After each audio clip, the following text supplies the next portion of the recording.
Hi friends, సంక్రాంతికి వస్తున్నాం. మన విక్టరీ వెంకటేష్ గారు, అనిల్ రావిపూడి గారి డైరెక్షన్లో ఆల్రెడీ ఇంతకుముందు F2 F3 వచ్చాయి, సూపర్ డూపర్ హిట్ అయితే అయ్యాయి.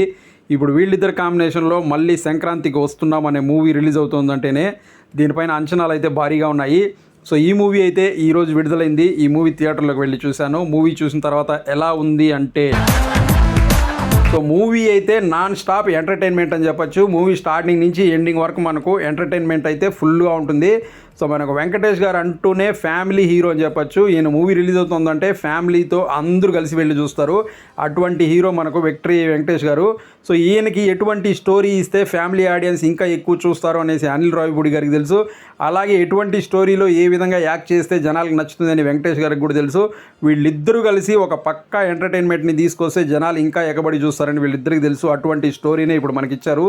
ఈ మూవీలో మనం స్టోరీ గీరీ ఇవన్నీ ఏం ఆలోచించకూడదు. ఇవన్నీ పక్కన పెట్టి జస్ట్ థియేటర్లకు వెళ్ళాలి, కూర్చోవాలి, కొన్ని కామెడీ సీన్స్ వస్తాయి, ఎంటర్టైన్మెంట్ వస్తుంది, చూసి నవ్వుకొని వచ్చేసేయాలి. అంతే తప్ప స్టోరీ గురించి ఆలోచిస్తే స్టోరీ అయితే మనకు పెద్దగా ఉండదన్నమాట. సో ఇంతకీ ఈ మూవీలో స్టోరీ ఏంటి అనేసి కనుక చూసుకున్నట్లయితే, మూవీ స్టార్ట్ అయ్యేది వచ్చేసి హైదరాబాద్లో స్టార్ట్ అవుతుంది. సో హైదరాబాద్కి ఒక వీఐపీ గెస్ట్ రావడం జరుగుతుంది. ఈ వీఐపీ గెస్ట్ని కొంతమంది కిడ్నాప్ చేస్తారు.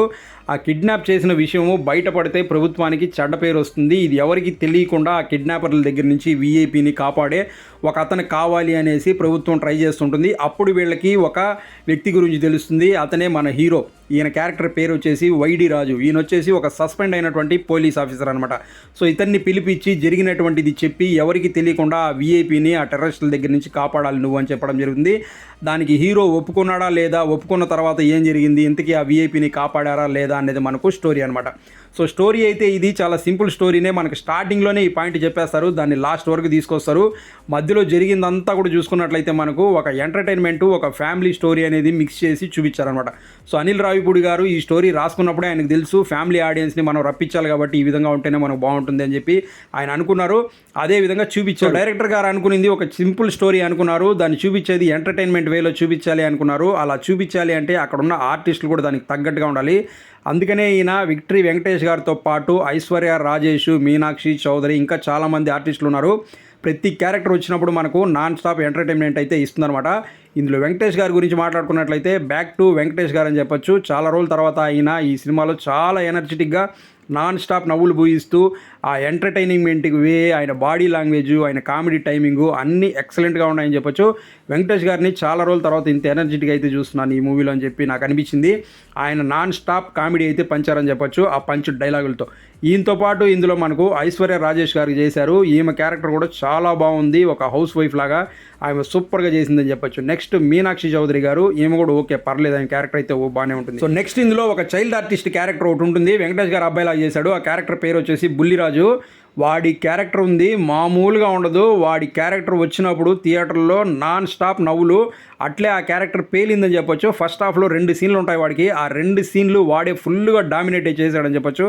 పక్కన ఎవరున్నా కూడా కనిపించడు, వాడే తినేశాడని చెప్పొచ్చు. ఆ క్యారెక్టర్ మొత్తము ఎక్సలెంట్గా చేశాడు. వాడికి 2 సీన్లు ఉంటాయి ఫస్ట్ హాఫ్లో. ఆ 2 సీన్లు కూడా భలే పేలాయని చెప్పొచ్చు. ఇంకా నెక్స్ట్ సెకండ్ హాఫ్ అంతా కూడా వాడు థియేటర్లో ఆడ కనిపిస్తే చాలు నవ్వుతారు, ఆ విధంగా అయితే ఉంటుంది. ఆ క్యారెక్టర్ మాత్రం ఎక్సలెంట్గా ఉంటుంది. ఆ పిల్లోడు భలే చేశాడు వాడైతే. సో నెక్స్ట్ దీని తర్వాత సెకండ్ హాఫ్లో మనకు సాయి కుమార్ గారి క్యారెక్టర్ ఎంటర్ అవుతుంది. ఆయన దాని తర్వాత అతనికి బాస్గా చేసిన అతను, వీళ్ళిద్దరు క్యారెక్టర్లు అయితే సెకండ్ హాఫ్లో ఫుల్ నాన్ స్టాప్ నవ్వులు అయితే ఇస్తాయి. సో సాయి కుమార్ గారు కూడా తీశారని చెప్పొచ్చు. కామెడీ టైమింగ్ సూపర్గా ఉంటుంది. ఆయనకి బాస్గా చేసిన అతని క్యారెక్టర్ కూడా సూపర్గా ఉంటుంది. సో నెక్స్ట్ ఇందులో యాక్ట్ చేసినటువంటి ప్రతి వాళ్ళు కూడా వాళ్ళ క్యారెక్టర్స్ వరకు చాలా బాగా చేశారని చెప్పొచ్చు. ప్రతి క్యారెక్టర్ కూడా మనకు నాన్ స్టాప్ ఎంటర్టైన్మెంట్ అయితే ఇస్తుంది. అలాగే మ్యూజిక్ గురించి చూసుకున్నట్లయితే బీమ్స్ అయితే మ్యూజిక్ ఇచ్చారు. ఆడియో పెద్ద హిట్ అయింది ఆల్రెడీ. మనకు మూవీలో చూసుకున్నట్లయితే 3 సాంగ్స్ ఉంటాయి. 3 సాంగ్స్ కూడా మనకు విజువల్ పరంగా కూడా చాలా బాగుంటాయి. మ్యూజిక్ అయితే బాగుంటుంది, బ్యాక్గ్రౌండ్ స్కోర్ కూడా బాగుంటుంది. అలాగే మనకు కెమెరా వర్క్ కూడా మూవీకి చాలా బాగుంటుంది. కెమెరా వర్క్ అయితే సూపర్గా చేశారు.